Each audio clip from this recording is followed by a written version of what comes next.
And we are back and we are alive despite all of the universe's efforts Yeah, to prevent us. apparently solar flares took out my laptop today. We'll see how that goes. Yeah, Jonathan's trying to recover everything. Apparently, Yeah, we I'm started having with a some camera technical view that we've difficulties. never seen before, like a Some serious security technical camera view. difficulties over here, but I'm glad that we got it all worked out 5 minutes before the show. Yep, So managed to get everything handled. I'm going to turn my speakers up a little bit there so I can actually hear you.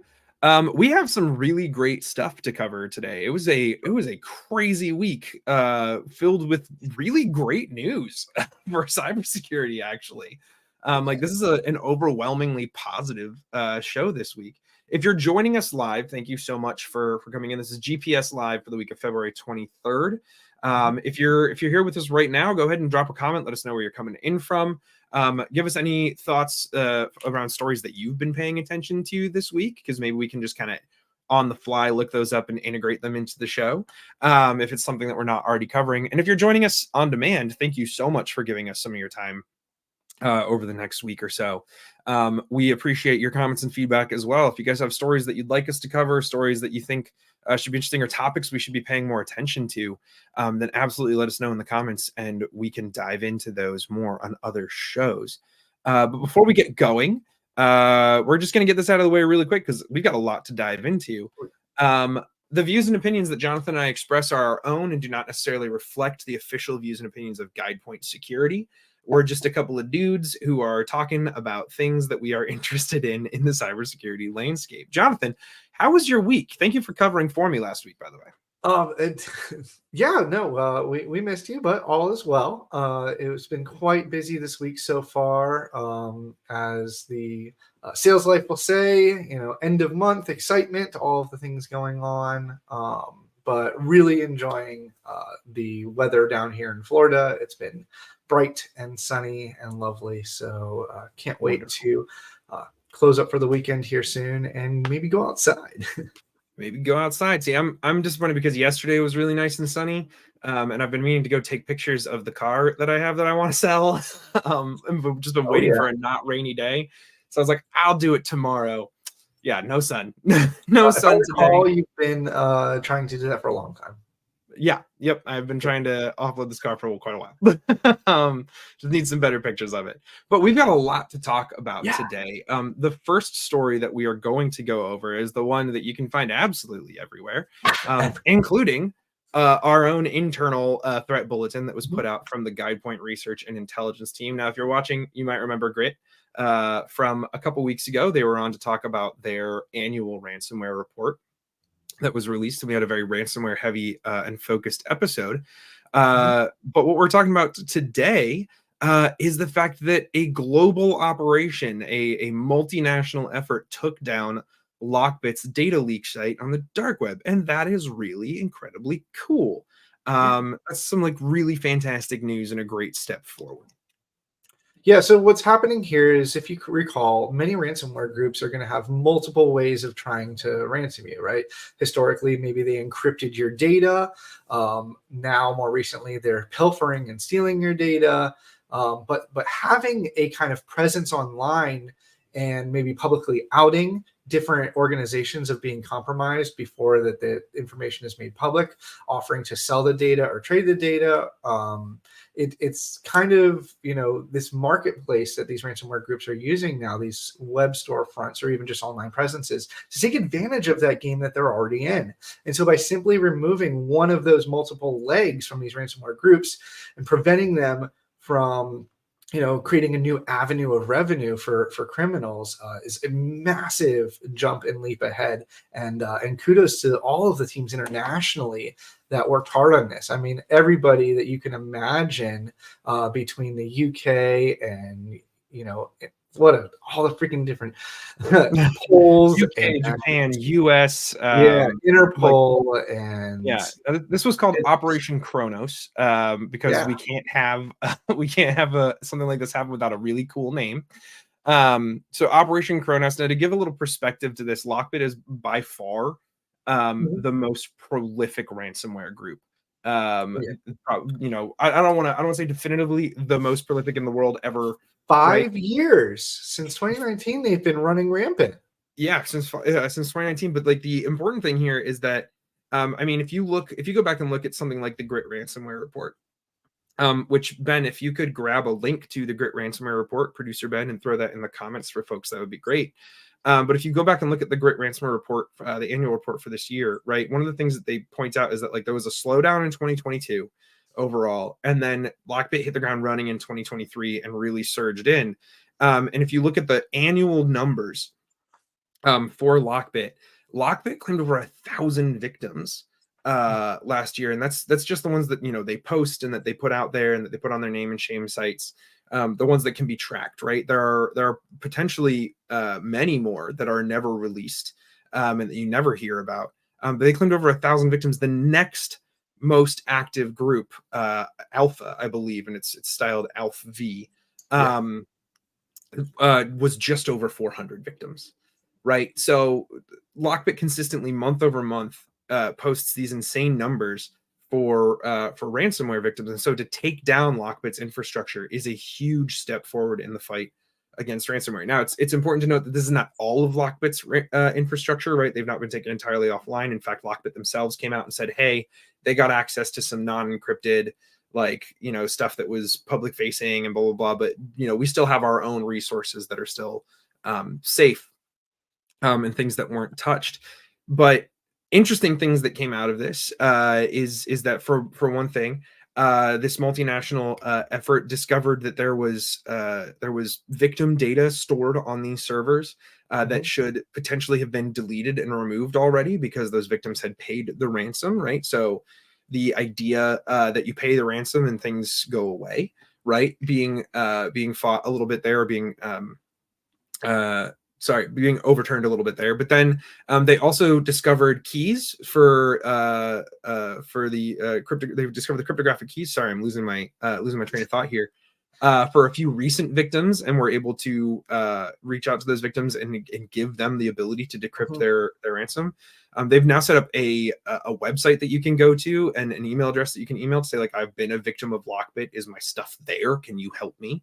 But really cool is that the Japanese government was able to release a decryptor for LockBit's ransomware based off of the information that they found, which is a huge step because that means that LockBit now has to undergo a massive change to the way that their ransomware actually functions if they want to continue claiming victims that can't just immediately get access to this decryptor and decrypt what they stole.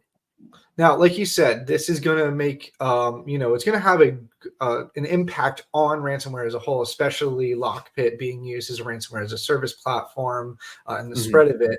But to put things in scale, we're not just talking about the number of victims here, but during this operation, we're talking about multiple websites, multiple platforms, access to source code, around 11,000 domains and servers, and a bunch of solid information about the group and its members. In fact, it's been touted that there was a large amount of redundancy in the infrastructure that was built out behind LockBit to keep it online for so long and play this kind of game of cat and mouse or whack-a-mole as they were doing across different components and services around the internet. And directly coming from law enforcement, we're talking like the FBI and Europol being one of those groups, we have hacked the hackers, right? And they were able to get in, infiltrate, and take down and a lot of these things. And again, in almost like a reverse aspect of it, pilfer data from them and use this to hold them in a sense and say, look, we know who you are. We know what you're doing. We can clearly see what's going on behind the scenes.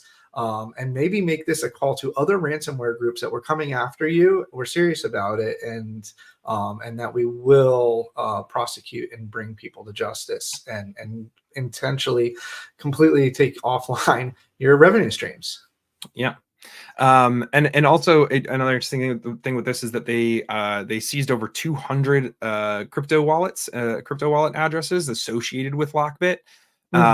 So, you know, there is There's a chance with that. Like, obviously, a lot of that money is gone, probably, but there is a chance that seizing over 200 wallets associated with this, that some of these victims might be able to get some restitution, and be restored a little bit for the amount of money that they had to send out. And as Jesse Webb comments here, finding data of paid up victims, right? So people who LockBit attacked, sent a ransom note to, and said, as long as you pay us, we are going to get rid of everything that we stole from you. Because that's been a huge trend recently, has been, upping the ante as far as the types of extortion that are out there. And so it's become very common now to not only encrypt, but also steal, to say, like, even if you decrypt this, we'll just release it publicly.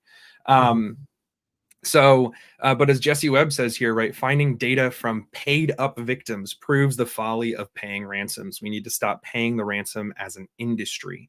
There's something to be said for that, right? If even LockBit, who had this reputation as running like a business, right? Like they had a full business set up. If even their reputation now is tanking because they're not actually following through on what they say they're going to do. And if you think LockBit trying to legitimize themselves in this criminal industry is not the only one who's, keeping data, you've got another thing coming. The burden you have falls on the proof, but here it is that I would say across the board, all of these groups are just in it for the money. They do not care. They're not following through on their promises. Yep. And I'm going to really quickly, I'm just adding a couple of quick banners here that come from the some other sources that we have. But if you potentially have been a victim of LockBit, or you are worried about potentially becoming a victim in the future, then there are a couple of resources that you can access. Like I said, the Japanese National Police disclosed the creation of a decryptor. And so you can go to nomoreransom.org to gain access to that. And if you have been a victim within the United States, at least, you are directed to notify the Internet Crime Complaint Center, IC3, at lockbitvictims.ic3.gov. And in the UK, you can email lockbit@nca.gov.uk as resources for you to be able to, basically put your name in, throw your name in the ring to say, like, hey, I was a victim of this. Please help me out, because we now have the resources to help these people out. We have access to decryptors, we have access to the encryption keys, and we have access to the data that was there. Jesse, thank you so much for your comments there. That is a great point to make, right? The fact that, like, just as an industry, if we can't trust that when an organization says, hey, we'll delete that data for you, and I don't think anyone really ever has, but the fact that the largest one and the one with the reputation to uphold is also not deleting that data, that's very telling. But speaking of securing data, yes, what a great segue. We could use that for all of these. We have to move on to our next story, which is Apple's announcement this last week of post-quantum encryption coming to iMessage. This is really cool. I think this is a great step forward for the industry. Jonathan, what are your thoughts on Apple's new post-quantum? I love it. So what's happening, and to put things in perspective, there's multiple levels of security. We were kind of talking a little bit about in the show notes, but you have everything from no encryption at all to modern encryption of what we consider for today's standards, to things that are quantum proof. And what we mean by that is quantum computing is going to revolutionize the way that we tackle different types of mathematical challenges in the future. And if anybody remembers from their computer science class, Diffie-Hellman and RSA, key exchange, and things like that are based on math. We're talking about primes and logarithmic problems. And so these quantum computers are capable of solving some of these incredibly difficult mathematical challenges with today's technology. And so the question becomes is, when quantum computers become more readily available, or nation states take advantage of this, will they be cracking encryption as we know it today? And so what Apple is doing is we're saying, well, we're aware that in the future, what we're doing today is not going to be good enough. And I mean soon future too. And so by integrating an upgraded version of their encryption and their security, by providing different types of technologies and protections that are now quantum resistant or quantum proof. It's really taking it to a whole nother level. And it's basically saying that Apple is aware of where we're going and how we're going to solve some of those privacy challenges in the future. Yeah. Now it's something that's kind of interesting in this, right? Is that I believe it was like a few weeks ago, maybe a month or two ago, that I mentioned that there was a new company that had announced the public availability of their quantum computer that was capable of doing so much more than It was any like computers on hundreds the of wall. qubits, right? It was something we've never seen of the scale. Yeah, it was something like I think the scale of it was like, the previous largest had been like a couple hundred qubits, right? And then this one, so we were anticipating, over the next few years, this is how many qubits will be out there. And then this company came out and was like, oh, it's like our 10,000 qubit computer, right? Which is insane. And it's like, well, that's enough to just crack any encryption that's out there instantly.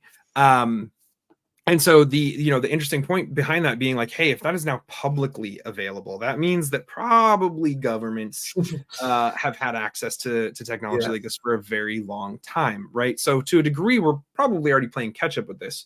But like you mentioned, Apple calls out in their blog that you can reference in the comments. Right, the different levels of encryption and security. So level 0 being, hey, obviously there's nothing at all. Level 2 just being full end-to-end encryption. That's been the standard for a while. Level 1 being end-to-end encryption. Then level 2 being post-quantum encryption. Now, Signal was the first company to introduce level 2 post-quantum cryptography key establishment. But it's only key establishment is what Apple draws attention to, right? The fact that like at the beginning of your conversation, a post-quantum cryptographic key is established, and that's it.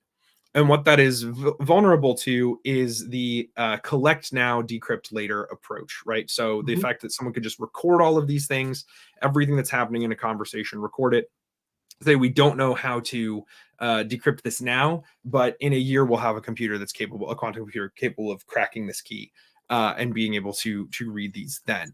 So what Apple is announcing is that level 3, so they're calling it PQ3, is coming to iMessage, which is post-quantum cryptographic key establishment at the beginning of the conversation, and then ongoing rekeying. So basically rolling that cryptography throughout the conversation. So you can't just crack the one and have access to everything.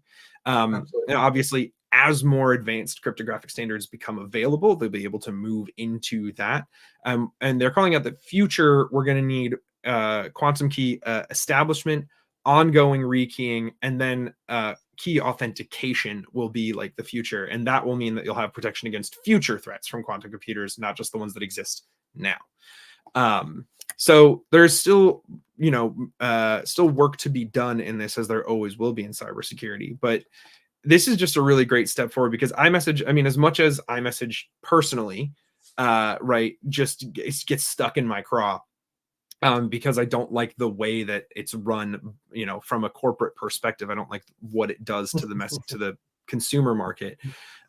They have really led the charge in normalizing for the average consumer different features and different feature sets and capabilities that we never would have anticipated in the past, right? The ability to react to a message is now ubiquitous across the board. Doesn't matter which messaging platform you're in. If you can't react to a message, right, iMessage introduced that kind of thing. So by bringing this in and popularizing this idea that you need to have post-quantum encryption, that's going to push all of these other messaging apps, all of these other groups to introduce that as well. So I think it's probably only going to be like within the year that we're going to see Facebook introducing this and Meta introducing this for their messaging platforms. You're going to see RCS, which is the charges led by Google, right, is going to introduce this kind of stuff, which also hopefully with Apple's announcement earlier this year that they would be adopting RCS instead of and abandoning SMS, hopefully we start to see this really start to pick up momentum. Yeah, they just to echo on the RCS thing, they did say by the end of this year, so we'll see if that holds true. Maybe historically Apple, when it comes to innovation, wasn't always the first and foremost. When it comes to like some of their mobile capabilities and technology, oftentimes people would say, well, Android was doing that first. But this is absolutely incredible, and by laying out the framework and being an example, Facebook Messenger, for instance, is now entering a commercial space, and by already doing end-to-end encryption, but elevating it to a whole nother level is going to be a massive advantage. And yes, all the other programs, and too, we will see the infamous Telegram, jumping on board here soon. Yeah. And making it more difficult for some nation states to be able to intercept and spy on what particular communications are happening. But privacy advocates around the world, I would say celebration in taking the future of quantum computing seriously. Just like you said, just because you can't crack it now doesn't mean we can't crack it in the future. And that is going to help prevent a lot of these issues. Quantum computing can do so much good, but there's just as much challenges that we're going to see come out of it, especially as some of these state-sponsored, supported ransomware groups are going to start taking advantage of their access to quantum computing through local governments or large establishments.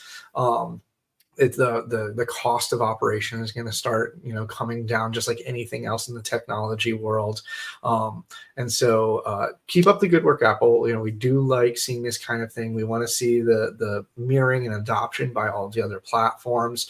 There are ongoing competitions through DARPA and other government agencies to help develop, inspire, and subscribe to different quantum proof or quantum resistant encryption and protocols.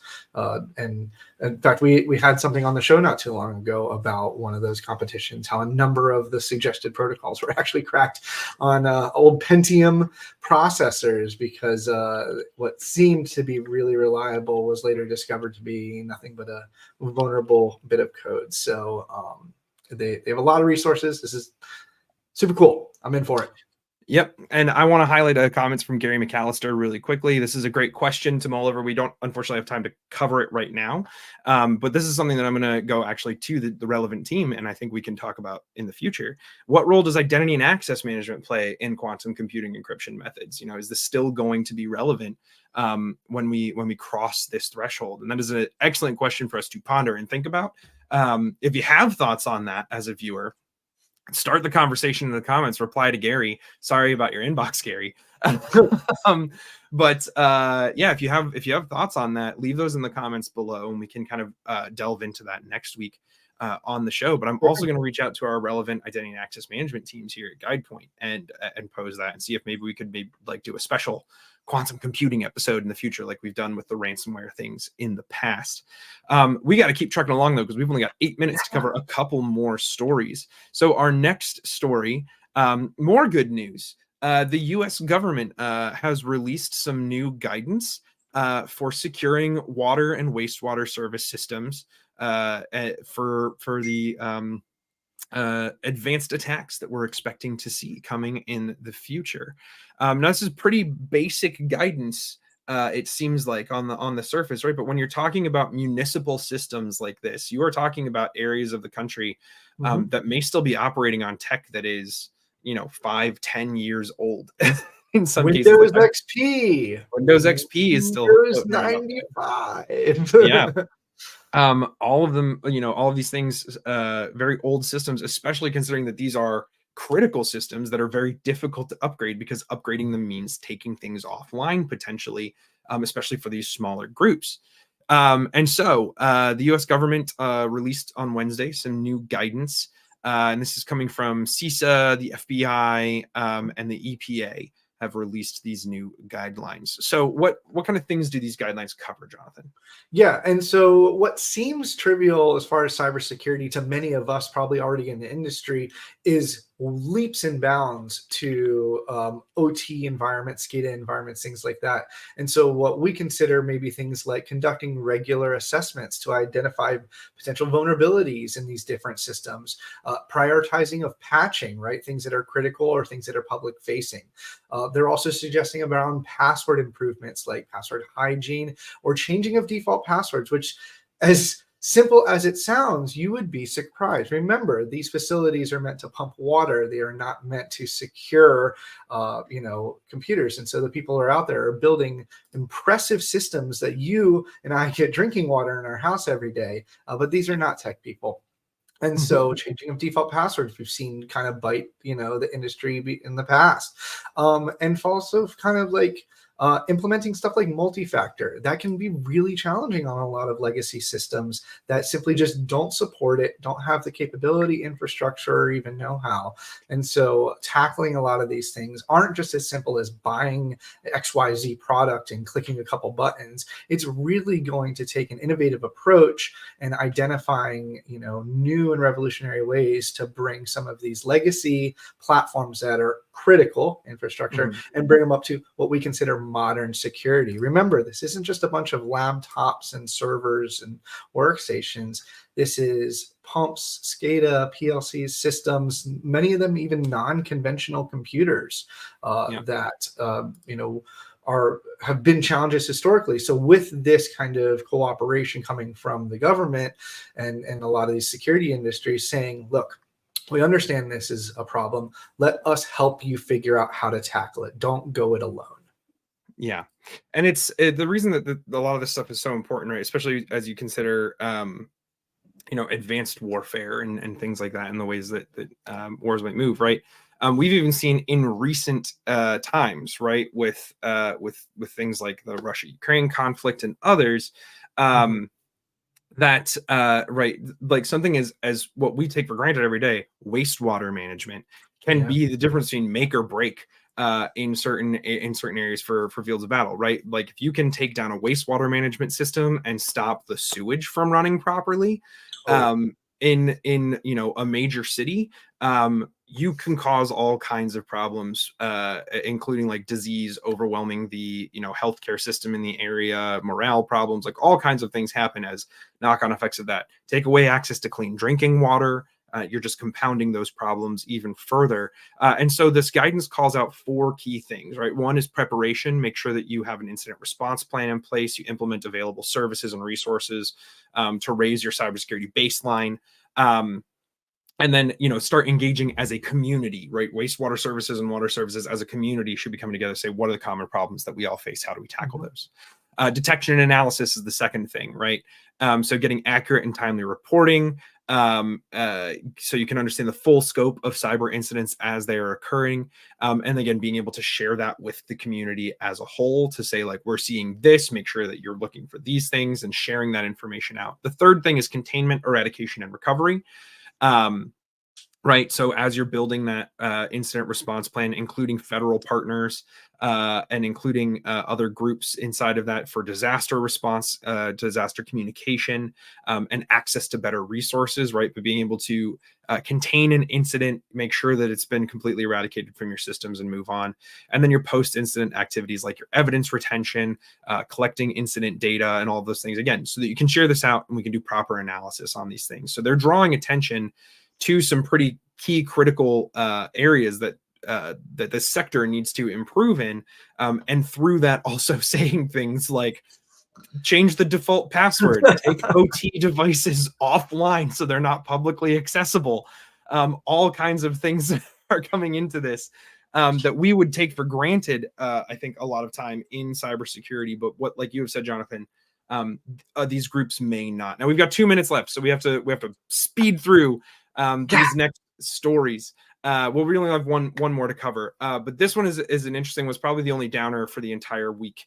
But Meta is being sued by a EU privacy rights group over their new payment model. Meta announced in October of last year that they would start charging users €9.99 in euros per month to stop collecting their advertising data and putting ads in their feed.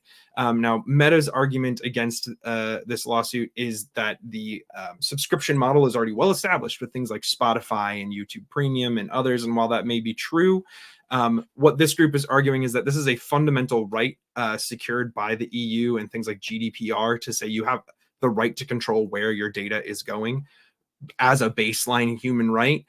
So for Meta to then be charging for charging to say, okay, well, we'll stop collecting your data now, is the crux of this issue. And the reason we wanted to bring it up is not because we have a particular side to take in this battle, right? We have to see where things shake out and where things lie. But as the ongoing conversation about data privacy, data governance, data security is continuing to grow every day as more and more countries release new guidance, release new regulations and new restrictions, and organizations have to abide by these, right? The conversation around balancing business use versus protecting those rights is going to continue to grow and evolve. And we're going to see a lot more cases like this, I think, brought before courts around the world. Yeah, and just remember that if the product is free, you are the product. And so by using a lot of these platforms, they have to sell things. In fact, it's been discovered that the average user in Europe is around 63 euros. So if you're considering all things with that, the idea of removing that ability to generate revenue off an individual user, they're going to start scrambling and trying to find it somewhere else. And so it is going to be something to keep an eye on, especially as compliances and regulatory matters are going to push one direction while businesses are going to push in the other to build profits. I definitely am going to keep a close eye on this myself. And I know that we've been mimicking different things around the world here in the United States also through different states initiatives. So more to come on this. Keep an eye out. But like I said, if you're free, somebody's talking off of you. Now, we don't have time. We were going to talk a little bit about the cell phone network outage and things to do about that, but let's go ahead and save that for next week when there's a little bit more after action, since that just happened yesterday. We can do a little bit more analysis on that over the course of next week and figure out what we would like to say about that. So with that, thank you so much for joining us. If you've been here live for GPS Live for the week of February 23rd, if you've been watching on demand, again, thank you so much for that time. Go ahead and leave any comments, any thoughts you have on the conversations we were having about things like IAM and post-quantum encryption, new wastewater regulations, anything like that. If you've got thoughts on it, leave it in the comments so that we can bring that in next week. Until then, I have been and will continue to be Tristan Morris. And I am Jonathan Singer. And we will see you all next time.